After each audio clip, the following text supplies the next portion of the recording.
നമ്മൾ ഇവിടുന്ന് പോണ വരെ ഒരു ഈച്ചക്കുഞ്ഞൂര് നമ്മുടെ പ്ലാനൊന്നും അറിയാൻ പാടില്ല. മനസ്സിലായോ? ഞാനായിട്ട് ഇങ്ങനെ ആരോടൊന്നും പറയില്ല. പിന്നെ ഇതധികം നീട്ടിക്കൊണ്ടുപോകല്ലേ. നമുക്ക് എന്തെങ്കിലും ഒരു തീരുമാനമാക്കണ്ട പെട്ടെന്ന്. നമുക്ക് തേനിയിലേക്ക് പോവാം. അവിടെ എൻ്റെ ഒരു ഫ്രണ്ട് ഉണ്ട്. ആദ്യം നമുക്ക് അവിടെ എത്തിയിട്ട് ബാക്കിയുള്ള പരിപാടിയൊക്കെ പ്ലാൻ ചെയ്യാം. ആ ഓക്കെ.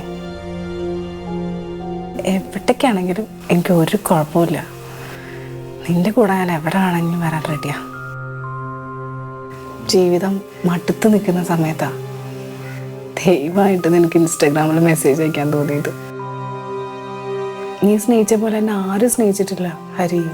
അതാണ്. പിന്നെ നീ പറഞ്ഞ ഗോൾഡില്ലേ 30 പവൻ, അതിൻ്റെ കാര്യം ഓർമ്മയുണ്ടല്ലോ അല്ലേ?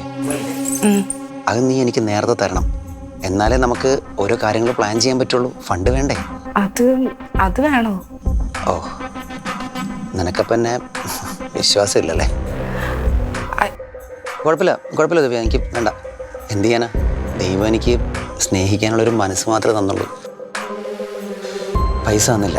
കുഴപ്പമില്ല, വേണ്ട. ഹരി, നീ എന്തെങ്ങനെയൊക്കെ പറയുന്നേ?